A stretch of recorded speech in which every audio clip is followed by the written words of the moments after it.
namamu Tuhan. Saya nggak boleh teriak-teriak karena mata saya lagi barusan operasi dan masih ada problem. Jadi kalau bapak ibu, kalau maaf ya ibu-ibu, kalau mata saya tiba-tiba gini, bukan saya mau kurang ajar main mata dengan bapak ibu, tidak. Kemarin saya ibadah penghiburan, mata saya gini, ada ibu-ibu lihat saya gini juga, saya bingung. Saya gini lagi, dia gini juga. Ternyata sama-sama sakit mata. Ya, jadi jangan. Oh, pendetanya ini mata keranjang. Enggak, mata saya mata asli ya, bukan keranjang. Oke, kita mulai. Bisa tampilkan ayatnya. Waduh, saya ini kesulitan lihat, gak apa-apa. Terima kasih dibantu. Saya minggir sedikit boleh ya? Iya, badan saya segede gini masih nggak kelihatan. Oke, kita sama-sama baca ya. Saya akan khotbah nggak loncat-loncat. Kita disiplin. Perikopnya apa kita bahas. Moga-moga bisa jadi berkat. Ya, kalau saya khotbah itu selalu kayak kajar. Demikian firman Tuhan. Yohanes 21 ayat 18, aku berkata kepadamu, sesungguhnya ketika engkau masih muda, engkau mengikat pinggangmu sendiri, dan engkau berjalan kemana saja kau kehendaki. Tetapi jika engkau sudah menjadi tua, engkau akan mengulurkan tanganmu, dan orang lain akan mengikat engkau, dan membawa engkau ke tempat yang tidak kau kehendaki. Dan hal ini dikatakannya untuk menyatakan, perhatikan bebek, bagaimana Petrus akan mati dan memuliakan Allah. Sesudah berkata demikian, ia berkata kepada Petrus, ikutlah aku. Ayat 20, ketika Petrus berpaling, ia melihat kepada murid yang dikasihi Yesus sedang mengikuti mereka, yaitu murid yang pada waktu mereka sedang makan bersama duduk dekat Yesus, dan yang berkata, Tuhan, siapakah dia akan menyerahkan engkau? Di sini jelas ayat 20 yang dimaksud adalah Yohanes. Oke? Ingat perjamuan terakhir. Ayat 21, ketika Petrus melihat murid itu, ia berkata kepada Yesus, Tuhan, apakah yang akan terjadi dengan dia? Jawab Yesus, jikalau aku menghendaki supaya tinggal hidup sampai aku datang, itu bukan urusanmu, tetapi engkau ikutlah aku. Ayat 23, maka tersebarlah kabar di antara saudara-saudara itu bahwa murid itu tidak akan mati. Tapi Yesus tidak mengatakan kepada Petrus bahwa murid itu tidak akan mati, melainkan jikalau aku menghendaki supaya tinggal hidup sampai aku datang, itu bukan urusanmu. Oke, next. Saudara-saudara, lagunya tadi di awal itu bejanamu. Kok banget ya? Apakah ada bocoran ya dari khotbah saya? Kok banget gitu? Kehendakmu mengiringmu. Saudara, bagaimana sih kalau kita ingin menjalani masa depan bersama dengan Kristus? Kita ini orang percaya. Nah, kita tahu masa depan kita itu sudah Tuhan siapkan buat kita. Amin. Terus apa yang harus kita lakukan? Berapa banyak di antara saudara dan saya sering mengalami rasanya nggak punya masa depan. Apalagi datanglah, saya nggak tahu, ujian atau pencobaan, tergantung sudut pandang Bapak Ibu semua. Bertubi-tubi. Ya, tadi itu bukan merintis ya, merintih. Ya, merintis itu beda. Mana siapa? Desi mana? Bedakan merintih dengan merintis. Ya, oke. Saya juga sering keliru ngomong. Nggak apa-apa. Apa yang harus kita lakukan? Nah, next. Saudara-saudara, kita belajar dari Simon Petrus. Perikop daripada Yohanes 21 ini adalah bagian terakhir daripada Injil Yohanes. Kita tahu sedikit, Simon Petrus dipanggil menjadi murid Yesus, menjadi penjala manusia, Markus 1 ayat 17. Setuju? Yesus berkata kepada mereka, yaitu Simon Petrus dan Andreas, mari ikutlah aku, kamu akan kujadikan penjala manusia. Percaya sama firman saya? Gak percaya, buka Markus 1:17. Bunyinya demikian. Kemudian kita juga tahu Petrus itu murid yang paling berani, betul nggak? Halo? Ya, kalian kan nggak disumpel mulutnya ya, kan pakai masker kan masih bisa ngomong ya. Oke. Murid yang paling berani, dan saya yakini Petrus itu punya ilmu silat paling sedikit. Kenapa saya bilang punya ilmu silat? Dia bisa motong telinganya Malkus. Terus, kalau Bapak Ibu nggak percaya, pulang jangan pakai pisau ya. ambil aja pukulannya kasur itu, tempelin tisu, coba bisa nggak pas? Susah. Saya latihan 10 kali nggak bisa-bisa. Artinya Petrus itu seorang murid yang luar biasa menurut saya, tetapi juga luar biasa terkenalnya. Kenapa? Menyangkal Yesus dibakar. Ada negatif daripada, ada hal yang sepertinya Petrus itu spektakuler. Spektakuler yang diingat saudara saya satu itu spektakuler. Tetapi ternyata dia ketakutan. Dia menyangkal. Menyangkal itu berat loh. Ya.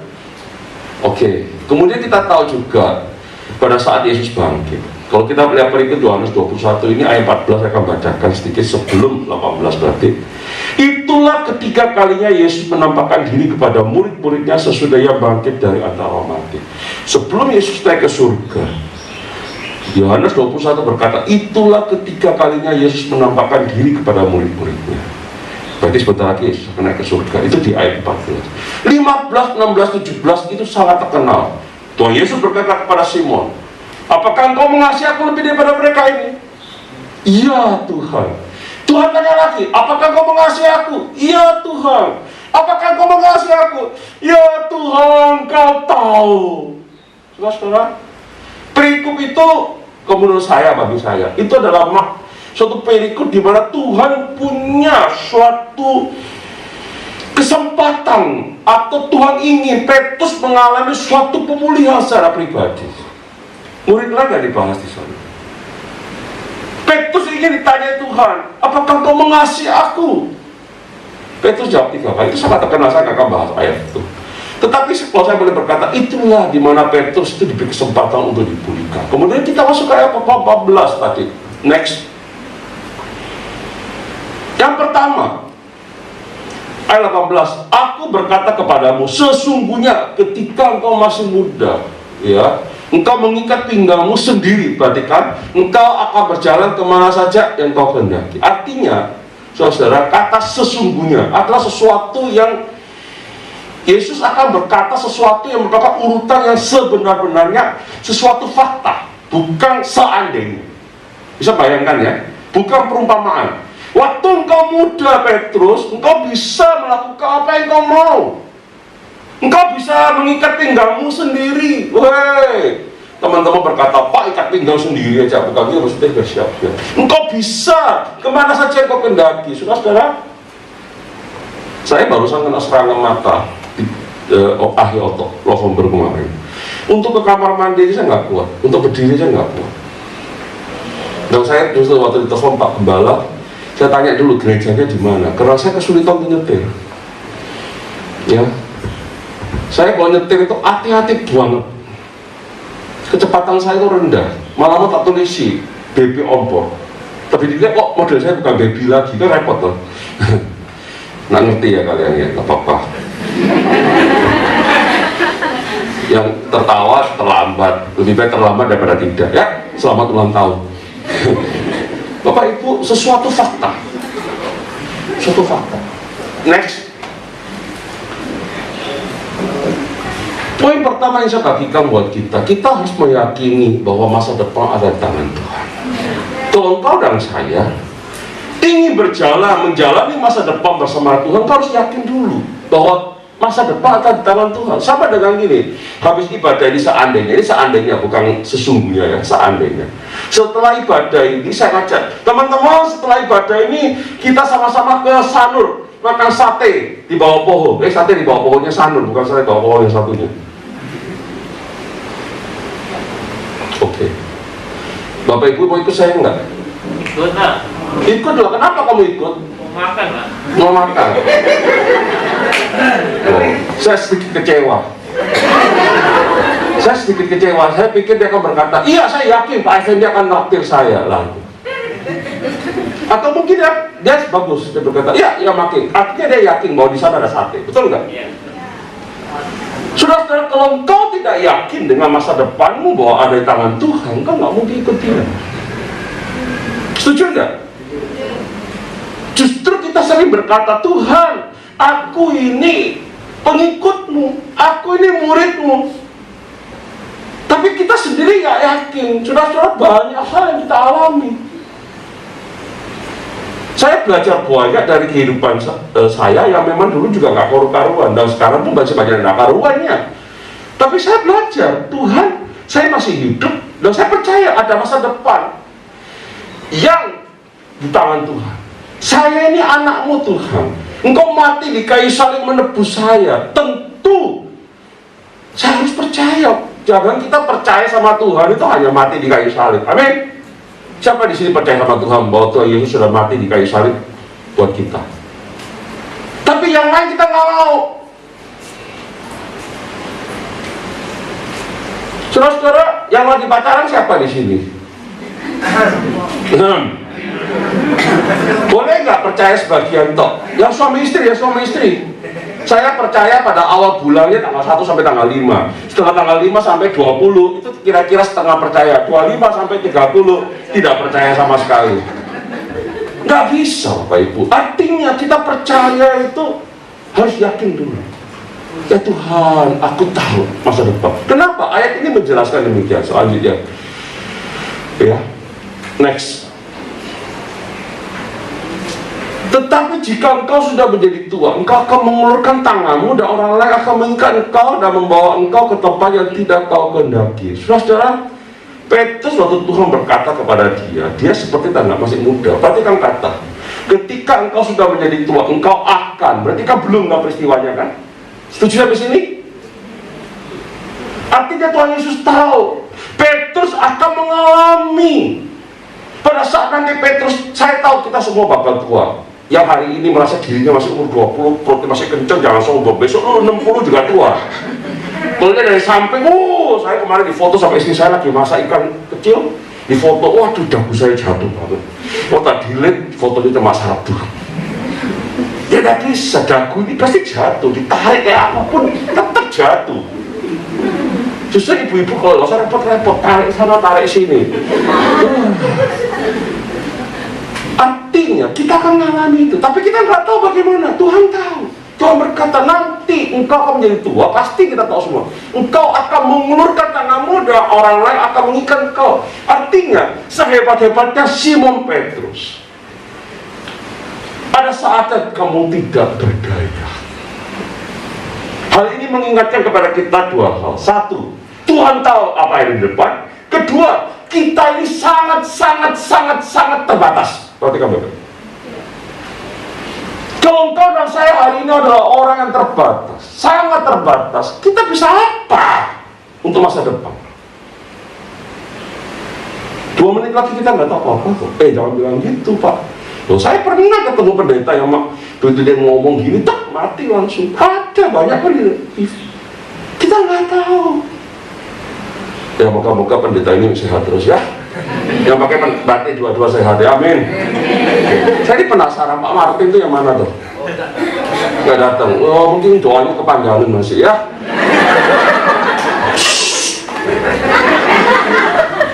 Jangan ngomong ya. Saya cuma ngutip kok dari Clara ya. Doanya panjang, jangan ngomong. Seperti iklannya coklat itu. Pak, orangnya baik apa? Nggak apa-apa ya? Oh baik, oh ya puji Tuhan. Kalau enggak saya takut mobil saya digembosi. Oke, teman-teman, kita kembali lagi kan. Tuhan bukan hanya tahu, tapi dia berkuasa. Itu yang saya ingin sampaikan buat Bapak Ibu. Next. Tadi ayat 19.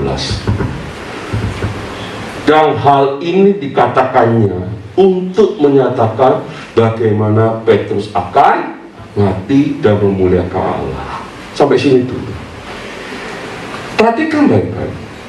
Bagaimana Petrus akan mati. Semua kita pasti akan mati. Setuju nggak? Siapa di sini merasa tidak akan mati? Memangnya kamu itu immortal. Semua pasti akan mati, tapi kalimatnya beda. Bagaimana? Siapa tahu matinya kita kayak apa? Tadi kita semua berkata kita bakal mati. Setuju? Siapa yang tahu matinya kayak apa? Matinya bagaimana? Ada orang mati keselak bakso. Loh serius loh ini. Di Makassar kalau nggak salah dulu ada peristiwa orangnya pembantu suka nyuri makan. Suatu ketika katanya, saya nggak tahu bener nggak, anggap hoax juga nggak apa-apa, cerita doang. Bosnya masuk, dia telan bakso yang kasar, urat gitu. Bosnya tiba-tiba mati. Kenapa? Kesedak di sini. Dia mau ngomong, bosnya nggak bisa. Dia nggak tahu matinya, nggak nyangka kan mati ketelan bakso gitu. Dan nelang bakso. Saudara-saudara, kita bakal mati, tapi tidak ada satupun yang tahu. Kalimat ini jelas. Bagaimana Petrus akan? Kata bagaimana itu berbicara apa? Saya mau tanya, tadi yang adiknya yang baju biru ini aktif ya. Dia tahu caranya bikin babi guling deh? Nggak tahu. Nggak tahu. Bagaimana caranya bikin babi guling? Kalau bicara bagaimana itu detail. Setuju nggak? Ya. Kita nggak ada yang tahu. Kita cuma tahu kita bakal mati. Karena siapapun pasti mati. Baik orang percaya, tidak percaya, baik orang ganteng, orang pesek, semua bakal mati. Baik yang crazy rich maupun crazy beneran bakal mati. Oke? Tapi nggak ada yang tahu bagaimana caranya. Tuhan berkata, Petrus, bagaimana Petrus akan mati dan memuliakan Allah? Kata ini agak sedikit salah ya. Nggak boleh, saya nggak boleh ngomong Alkitab bahasa Indonesia salah. Saya pernah ditegur jemaat, Pak, Bapak ngomong Alkitab bahasa Indonesia salah. Oke, bukan salah, kurang tepat aja ya, beda tipis.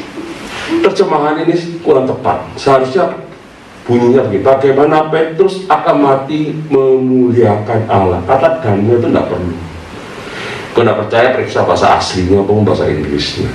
Kalau mati dan memuliakan Allah, bisa terjadi gini. Effendi mati tahun 2070 misalnya. Pak Suryono nggak setuju kayaknya lebih kepada 2100 ya. Kemudian 2200 Pak Effendi dikasih penghargaan karena dia memuliakan kayak pahlawan Indonesia, betul nggak? Mereka berperang selama mati 50 tahun baru dikasih penghargaan memuliakan negara. Ini enggak, dia mati dan endahnya hapus, kematiannya pun memuliakan Allah. Amin. Ada terjemahan berkata demikian, sampai matinya pun Petrus memuliakan Allah. Itu bahasa yang benar. Terasa bedanya enggak? Kalau nggak beda, saya nggak maju-maju loh. Kita selesai jam 12 nggak apa-apa, saya habis gini juga pada pelayanan kok. Ya, oke. Jelas ya, jadi sampai matinya pun Petrus memuliakan Allah. Itu luar biasa. Tuhan yang menunjukkan kepada Petrus, Petrus, aku tahu bagaimana kau mati. Matimu nanti memuliakan Allah. Saudara-saudara, apa sih sebenarnya dicari oleh kita orang percaya? Apa kita menjadi crazy rich yang ke-8? Seringkali kita orang percaya itu melihat duit, melihat ketenaran, melihat kehebatan. Saya nggak ngomong jemaat biasa, pendeta pun demikian, kecuali yang di sini. Yang di sini itu bukan sana sini, sini di sini semua. Ya, pendeta ketemu teman-temannya, gerejamu berapa besar? Jemaatmu sudah berapa ribu? Jadi banyak pendeta itu kalau jalan tuh gini. Bukan karena rendah hati, supaya kayak kelihatan temennya nggak ditanyain. Saya pernah ketemu orang di pantai, dia berkata, Pak Effendi pendeta. Iya. Kalau saya mau undang Bapak bagaimana? Ya undang aja Pak, Bapak udah ketemu saya. Loh, Bapak yang rekomendasi siapa? Oh, nggak ada Pak. Loh, bagaimana saya undang Bapak kalau saya nggak kenal Bapak? Ya jangan diundang. Loh, saya kepingin undang Bapak, ya salahmu sendiri. Loh, saya nggak kepingin, kamu nggak percaya sama saya, nggak mau undang saya, tapi kamu minta rekomendasi, siapa yang rekomendasi saya? Inilah Pak, kalau saya repot-repot, undang aja pendeta yang ada gerejanya. Enak tuh. Kalau saya nggak usah Pak, saya ngurusi orang-orang yang di pinggir pantai aja, jadi penginjil aja. Bapak kan udah bisa undang pendeta lain, nggak usah. Terus sekarang kok ribet gitu dia orangnya. Saya kenapa cerita ini? Karena kadang-kadang tanpa sadar pun kita orang percaya itu sepertinya percaya, tapi kita sebenarnya lupa masa depan apa yang kita mau. Seringkali kita cuma nyanyi memuliakan, tadi lagunya betul, bayangnya siapa tadi? Yang nyanyi masih ingat? Hidupku memuliakannya, betul nggak? Halo? Kalian nyanyi sadar enggak? Jangan coba ikut-ikut nyanyi, terus lagunya apa? Judulnya apa? Mengiringmu, bukan bejanamu. Itu? Nggak sadar kan?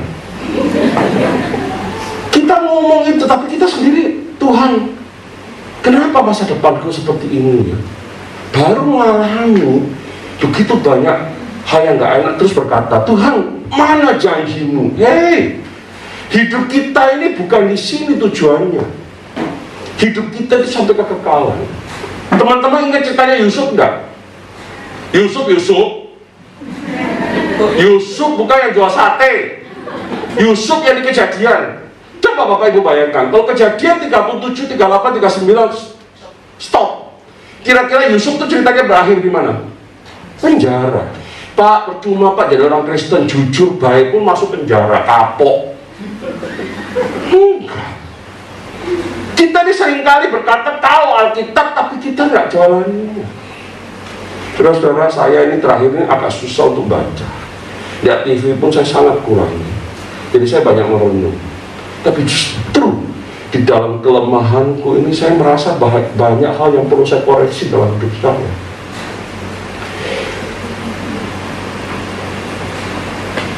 Saya sampai hari ini tidak pernah protes mata saya itu yang kiri belum berfungsi. Saya cuma bersyukur Tuhan 55 tahun lebih saya boleh melihat dengan dua mata.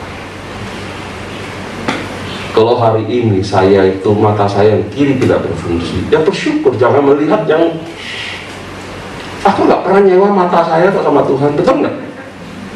Iya. Belajarlah itu, papa saya gak khawatir. Fen, kamu gak apa-apa. Gak apa-apa, papa saya kesaksian sama papa saya. Gak apa-apa, Pak. Pendeta Anthony Chan itu malah matanya dua-dua buta sekarang. Gayanya persis saya. Katanya, coba lihat di TV. Cuma dia lebih terkenal, saya belum terkenal gitu aja. Saudara, kita melihat masa depan dari segi mana? Kalau saya, saudara, bukan dari dunia ini, tapi bisa melihat jauh ke depan. Dan saya percaya Tuhan Yesus datang di dunia ini mempersiapkan masa depan kita hingga kekekalan. Seorang penulis buku berkata apa? Kekekalan itu ibarat sebuah titik. Berarti kan baik-baik, yang ngerti matematika boleh, yang nggak ngerti ya tanya lagi nanti Bapak-Bapak. Sebuah titik di antara ada di tengah-tengah garis yang tak terhingga. Garis itu terdiri dari titik-titik. Setuju nggak? Bapak Ibu tahu garis? Seret, itu dari titik-titik yang dibentuk sehingga terbentuk garis. Kita hidup di dunia cuma satu titik dari garis yang tak terhingga. Itu. Kenapa kita bingung dengan satu titik ini sedangkan kita lupa dengan tak terhingga? Teman-teman, sampai sini cukup? Apakah engkau meyakini masa depanmu ada tangan Tuhan yang berkuasa tahu segalanya, yang mempersiapkan engkau dan saya hingga kepada akhir hidup kita memuliakan Allah?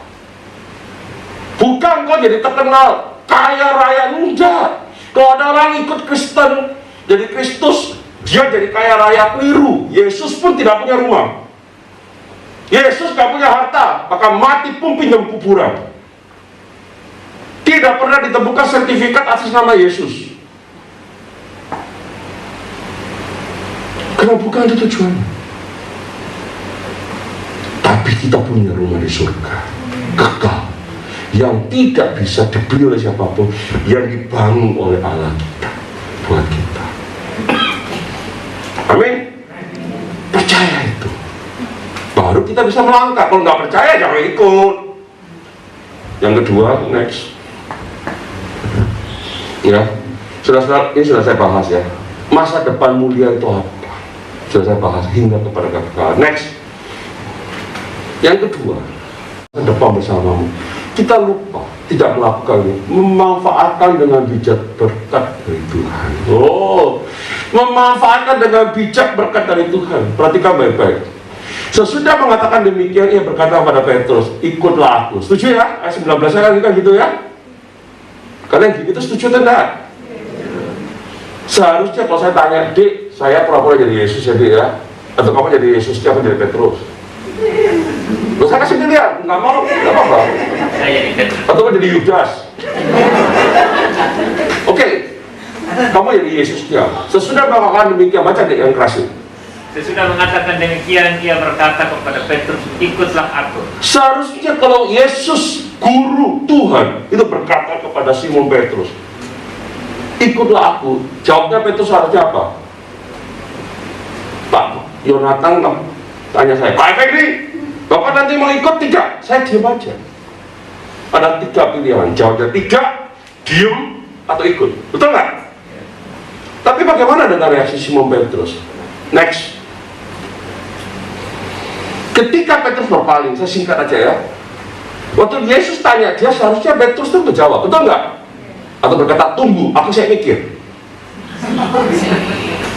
Aku lemot. Tapi dia diam, dia berpaling ke sebelahnya, ngurus siapa? Yohanes. Betul nggak? Saya bilang Yohanes ini kan. Next.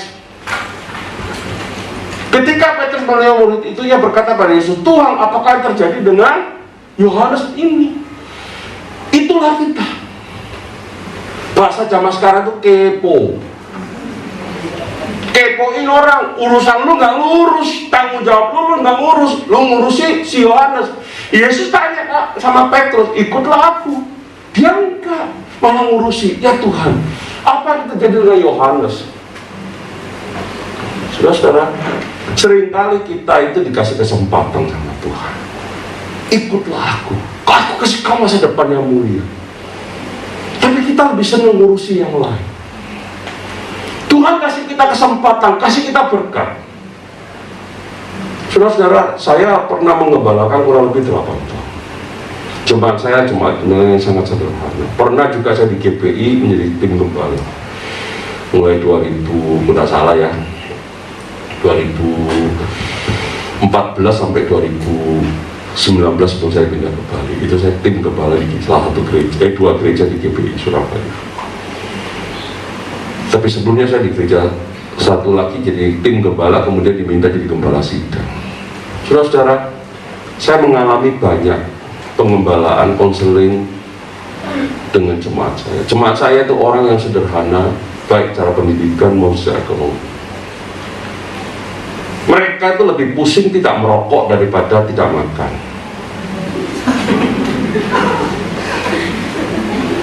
Kemudian datang kepada saya, Pak Gembala. Oh iya, Pak Gembala ngomongnya manis itu pasti ada maunya. Ada apa, Dek? Pak Gembala, saya ini belum diberkati Tuhan. Oh iya, Tuhan belum berkati kamu. Oh iya, apa yang kamu butuhkan? Kontrakan saya mau habis, Pak Gembala. Oh, terus Tuhan belum memberkati saya. Sungguh, istrimu kerja, saya lihat jualannya laris kok. Kamu tak lihat masih bisa, motornya rodok, knalpotnya bikin kuping saya sakit. Kamu masih rokok yang angka itu 234 itu kan rokok mahal itu. Terus kok bilang Tuhan belum berkati kamu? Ndasmu piye tau mikirnya? Terus mulai ndasmu piye mikirnya? Maaf ya, Surabaya keluar langsung. Kepalamu tuh mikirnya kayak apa? Kamu ngerti nggak? Kamu tuh merokok 1 hari berapa? Kontrakmu berapa sih? Cuma 2,5 juta di kampung. Kamu punya rokok 1 bulan habis berapa? Saya nggak boleh emosi. Cenut-cenut. Dia tiap bulan habis rokok ratusan ribu. 1 tahun rokoknya bisa habis 7-8 juta. Tapi rumah kontrak 2,5 tahun berkata Tuhan belum memberkati saya. Tuh Pak Jonathan paling jemaat itu dipanggil nyanyi ya.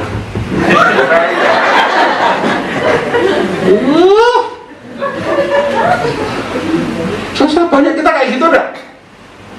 Banyak. Ibu-ibu lihat Pak anak saya itu kurang soleh. Soleh bahasa Balinya aneh ya katanya. Saya di pantai itu, Pak Fendi dapat apa? Ikan. Rezeki anak soleh. Pak soleh itu aneh Pak. Oh iya, anak saleh berarti. Kembali lagi. Ibu-ibu berkata, Pak anak saya itu loh Pak, kalah sama ini Jawa itu kali. Kenapa ya Pak anaknya yang sebelah itu kok sopan-sopan, baik-baik? Saya tanya sama ibunya, Bu, ibu hafal enggak Alkitab Bu? Enggak, jelas mungkin Pak. Saya juga nggak hafal Bu. Pertanyaan saya, ibu hafal enggak Efesus itu di mana? Jadi Alkitab, ya jelas maksudnya PB tak PL lah gitu kan. Tanya lagi yang lain dia nggak yang jawab. Saya tanya, Bu, bintang film drakor yang ganteng rambutnya kayak saya itu siapa ya Bu ya? Tahu, zaman itu film India, ini bener film India. Ibu baca film, baca Alkitab sama lihat film India lama mana? Oh iya jelas film India, oh jujur orang. Ibu hafal nggak nama nabi-nabi daripada pemain film India ya? Sarukan, Tagarukan, nggak tahu saya. Lebih hafal bintang film India. Bintang film Korea dari Kim Chi, Kim Po, Kim apa? Hafal dia. Tapi yang nama-nama murid Yesus nggak hafal. Saya tanya, Bu, Ibu punya waktu berapa lama untuk anak-anak Ibu? Saudara, seringkali kita berkata waktu kita nggak punya anak, kita bilang, Tuhan, aku minta anak. Tuhan waktu kasih kita anak, berkat atau cilaka. Tapi kita sendiri nggak mau ngurus, lebih sibuk. Drakornya bagaimana? Sampai mana? Tapi kan nggak ada. Di Jawa, anak-anak saudara sepupu kita sore-sore rapi mandi bawa kitab suci jalan belajar. Saya sampai hari ini belum pernah ketemu guru les agama Kristen. Ada? Tapi guru matematika banyak. Guru les matematika musik. Ibu anaknya mau jadi apa? Pemain musik piano. Piano 1 jam 250.000 mau. Tetapi kasih PK sama pendeta yang diundang ke rumahnya, dia persembahan cuma ayam goreng. Ada gitu. Kenapa? Karena salah konsep. Kita sudah diberkati. Kita seringkali protes sama Tuhan. Tuhan mana berkat? Pada saat kita sehat, kita lupa bahwa kita perlu menjaga kesehatan. Betul nggak? Pada saat kita sakit, kita baru mikir. Saudara-saudara, banyak hal dalam hidup kita sama seperti Petrus. Tuhan kasih kesempatan, Tuhan sudah memberkati, tapi kita tidak memanfaatkan dengan bijak. Halo? Oke, saya tahu mulai beberapa orang nggak seneng sama saya. Next. Perhatikan jawaban Yesus. Jikalau aku menghendaki supaya ia tinggal hidup sampai aku datang, itu yang keras saya nggak dengar. Kurang keras. Lanjutan belakangnya apa? Kamu tak bilang tau, ikutlah. Kamu nggak ngurusi, malah ngurusi Yohanes. Tanya lagi, Yohanes itu apa terjadi apa? Kan kepo bener kan? Kurang ajar dan kepo, saya bilang. Padahal dia tanya, Yesus bilang apa? Itu bukan urusanmu. Nah, bukan urusanmu Petrus, tapi kau itulah. Masih Tuhan itu begitu luar biasa. Tuhan walaupun Petrus tuh masih dikasih kesempatan. Saudara, hari ini kau mendengar firman Tuhan. Sorry saya berkata, kalau poin nomor 2 itu menegur kau dan saya, ayo bertobat rame-rame. Pelayanan yang Tuhan percayakan buat kita itu kesempatan untuk melayani Dia. Jangan hanya sekedar ngomong. Saya sorry ya, bukan di gereja sini ya, saya nggak ngomong di gereja Bali.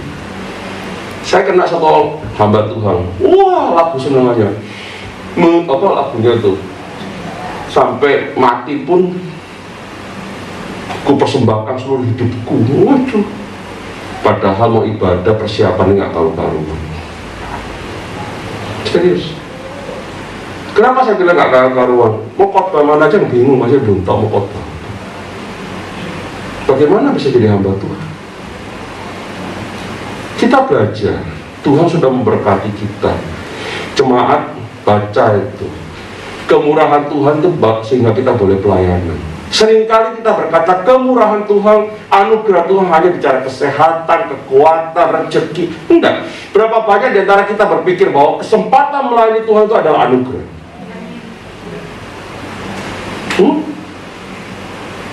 Oke.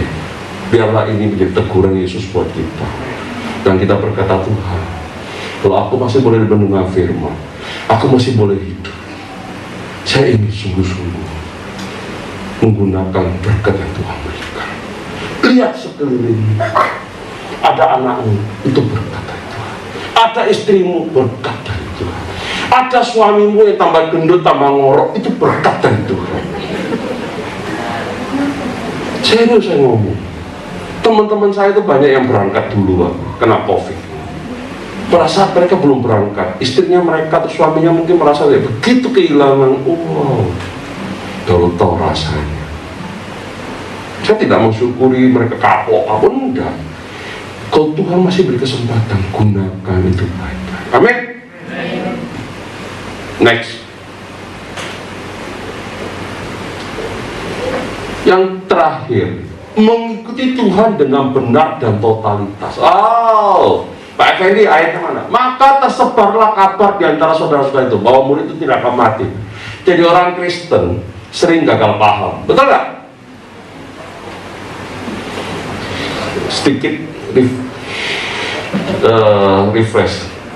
Peristiwa ini terjadi setelah Yesus, pada saat ketiga kalinya Yesus menampakkan diri kepada murid-muridnya, betul ya?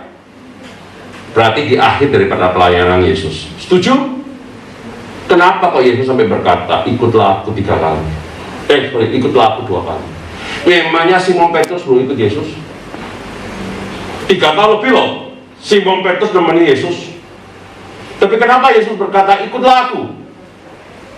Halo? Seringkali kita berkata, ya Tuhan aku mau ikut Yesus. Baik, dengar syairnya bejanamu, kehendakmu. Ayat ini perikop kata hendak itu banyak sekali. Intinya saudara-saudara, kita ini hidup sebagai orang percaya itu harus mengerti kehendak Tuhan. Seringkali kita gagal paham seperti mereka. Murid-murid itu Yesus 3 tahun lebih tapi gagal paham. Bisa hoax. Dari mana hoaxnya? Yesus tidak ngomong kok mereka bahwa murid itu tidak akan mati. Enggak. Coba saya ulangi ayat 23. Ya, perhatikan baik-baik. Tetap maka tersebarlah kabar di antara saudara-saudara itu bahwa murid itu tidak akan mati. Perhatikan baik-baik. Tapi Yesus tidak mengatakan demikian. Loh, murid-murid Yesus, murid langsungnya Yesus saja bisa gagal paham kok. Saudara-saudara, saya nggak membantah apa yang disaksikan oleh Desi maupun Clara. Perhatikan kalimat saya baik-baik.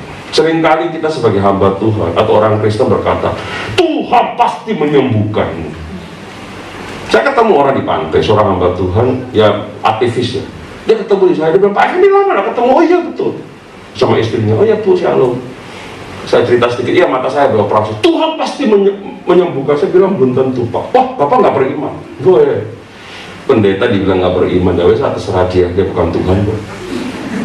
Seharusnya Bapak yakin bahwa Tuhan pasti menyembuhkan. Saya bilang enggak.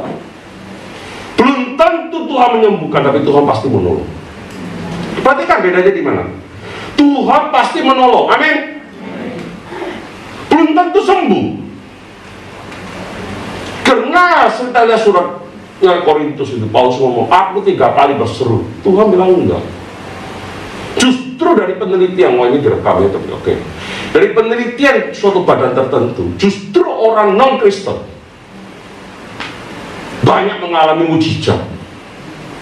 Orang Kristen, orang percaya tidak perlu lagi mujizat dalam arti untuk bikin dia kaget, karena dia sudah tahu hidup dia itu ada mujizat, tidak ada mujizat, tetap beriman. Itu yang benar.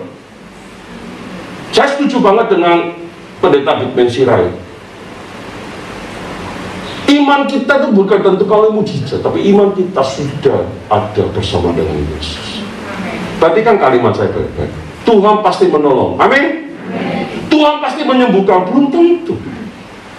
Saya cerita, ada orang ke rumah sakit, ya bapak-bapak yang sudah tua, didoakan. Saya berdoa di dalam nama Tuhan Yesus Kristus, engkau sembuh. Bapak, waktu pendetanya pulang, bapaknya bilang, gendeng pendeta ini. Saya minta mati kok dia minta sembuh. Jadi saya ngomong, saya ini sudah tua, sakit, masuk keluar rumah sakit, anak-anak saya itu kasihan. Saya ini loh Pak, tunggu apa? Utangnya saya ini gara-gara sakit itu bikin anak saya susah semua. Tuhan panggil saya, pendetanya katanya saya maunya saya apa, langsung bilang dalam nama Tuhan Yesus saya sembuh. Malah jengkel saya sama pendeta itu. Saya tidak bilang bahwa dia mau mati itu benar, tapi jangan sok tahu. Ini kejadian benar. Para seorang pendeta datang ke rumah sakit di Surabaya. Ini Tuhan pasti menyembuhkan. Ini yang diserang ini keluarga yang non Kristen. Terus saya bilang, ini dosanya, nah mulai kurang ajar dia. Dosanya banyak, ya jelas dosanya banyak, tapi jangan ngomong gitu, betul nggak? Dik, dosamu banyak nggak? Ya. Tapi di depan sudah menikah atau belum? Belum. Nah, calon mertua kamu bilang, Dik, dosamu banyak, mangkal nggak kamu? Mantel kan? Ini orang sakit, keluarganya sakit, dibilang yang sakit itu dosanya banyak, suaminya dosanya banyak. Kan mantel dia. Dia bilang, oke Pak Pendeta, kalau memang benar Tuhanmu itu bisa menyembuhkan, saya sembah. Tapi kalau Tuhanmu tidak menyembuhkan, piye kamu? Bener-bener, tidak lama mati, ayo. Karena belum tentu Tuhan menyembuhkan, Tuhan pasti menolong. Amin. Ya nggak setuju, nama saya tidak apa-apa. Tidak semua orang buta kalau saya datang disembuhkan, setuju tidak? Tapi nanti akhir zaman tidak ada kesusahan, tidak sakit penyakit, orang mati tidak bisa bangkit. Bukan satu, semua orang percaya. Kenapa yang mati Lazarus tok dibangkitkan? Kok tidak semua yang mati dibangkitkan waktu itu? Karena belum waktu. Tuhan hanya menunjukkan, aku punya kuasa membangkitkan orang mati, menyembuhkan orang sakit, tapi tidak semua orang sakit disembuhkan, tidak rasa. Nanti pada saatnya Yesus akan datang sebagai raja, dia akan lakukan itu. Ngerti nggak? Lo kok diem tuh? Ya, jangan jadi orang Kristen gagal paham jadi muridnya Yesus ini loh. Gagal paham mereka. Next. Waktu saya tinggal 3 menit Pak. Iya, tadi kesaksiannya panjang, jadi saya panjangi juga. Dan doanya juga Pak Martin panjang, saya panjangi juga.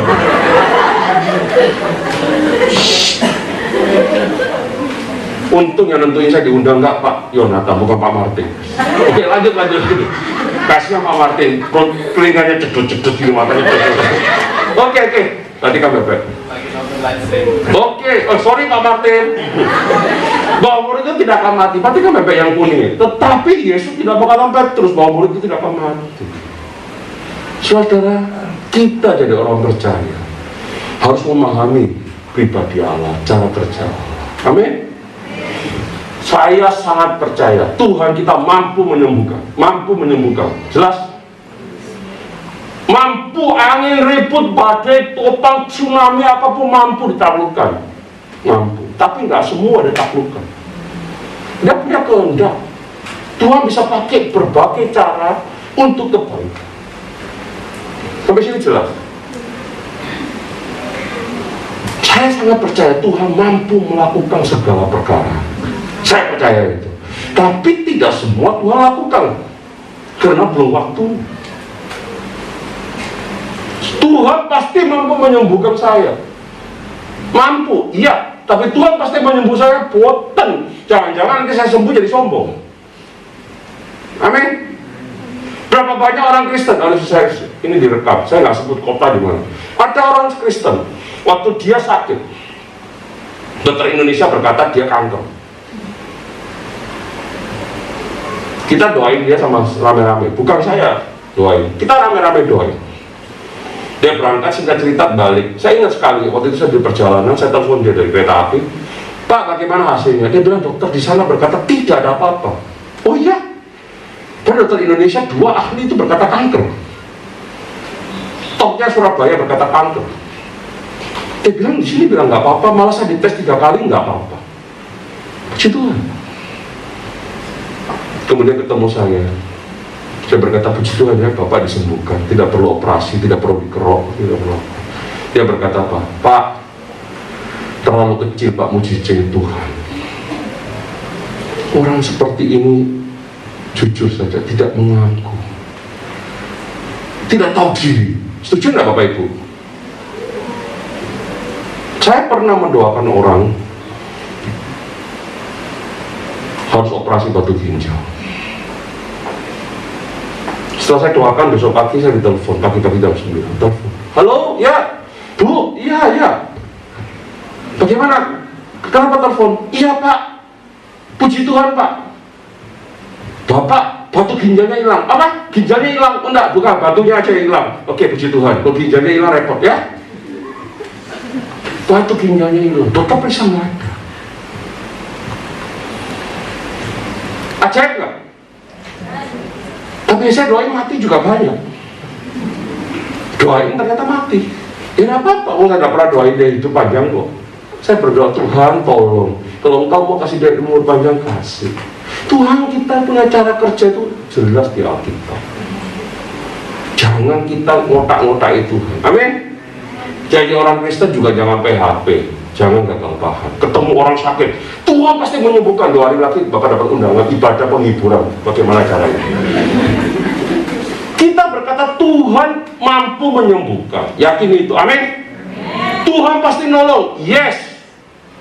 Kalau engkau tetap sakit, yes, Tuhan pasti menguatkan engkau. Sama dengan Bapak Clara tadi. Tiba-tiba dia berkata, kali kamu saya periksa rekaman. Saya tetap sakitnya ada, betul kamu bilang? Tapi kalau saya bisa melewati semua itu, bisa hilang, lalu bisa kuat, betul? Kita mungkin harus mengalami sakit. Tidak boleh emosi. Tetapi Tuhan menguatkan kita. Amin. Iya. Sudah, waktu saya habis. Oke? Silakan. Next. Penutup. Oke. Mengikuti Yesus artinya memahami dengan benar kehendaknya. Kenapa Simon Petrus berkata, saudara-saudara, Tuhan berkata pada Simon Petrus, ikutlah aku 2 kali. Pada Simon Petrus sudah ikut Yesus sejak awal. Sama dengan kita. Seringkali kita hidup sebagai anak Tuhan. Itu katanya ikut Yesus. Tapi sebenarnya kita menuruti kehendak kita sendiri. Karepe dhewe kata orang Jawa. Bapak Ibu, yang di belakang kelihatan saya? Ayo lihat saya di terakhir sudah, betul-betul terakhir. Terakhir, kelihatan tangan saya? Bapak Ibu mau ikut saya? Oke, ikut ya. Coba matanya lihat saya, ikut saya tangannya gini.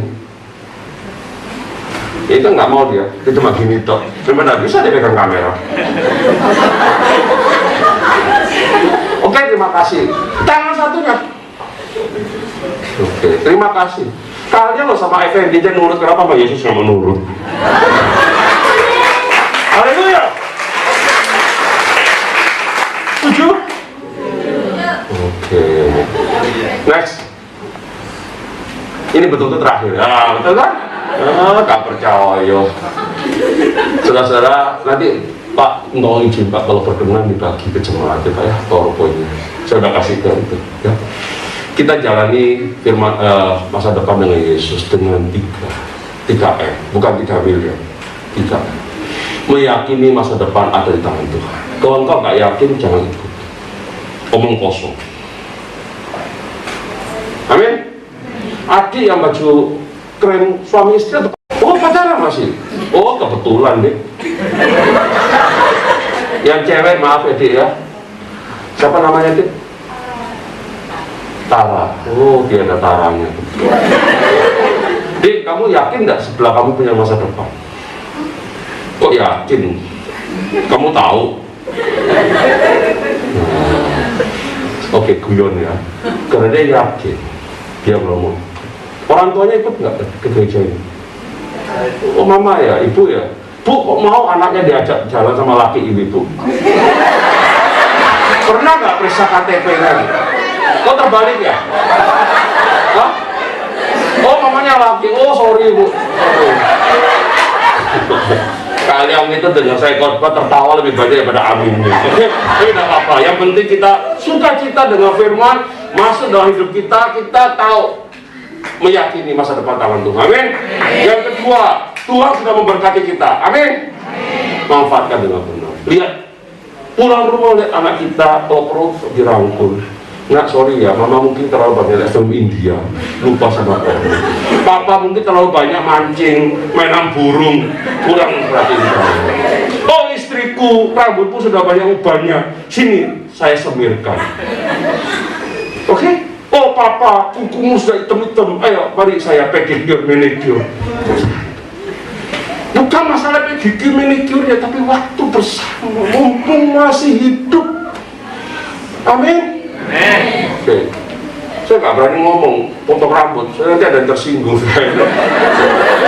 Maaf, Wah, kan diundang lagi saya. Yang ketiga, ya, mengikuti Tuhan dengan benar. Jangan PHP orang, juga jangan ngajar yang keliru. Amin. Tuhan punya kuasa. Ikut sampai selesai. Simon Petrus setelah peristiwa ini jadi berubah nggak dia? Baca di Salah Rasul. Betul? Dia nggak takut mati lagi. Dia menjadi luar biasa, bukan karena dia berubahnya aja, tapi Roh Kudus turun atas mereka, menjadi sosok yang luar biasa. Demikian juga dengan kita. Mungkin kau hari takut untuk masa depanmu, jangan takut. Setiap kita ada Roh Kudus dalam diri. Mari.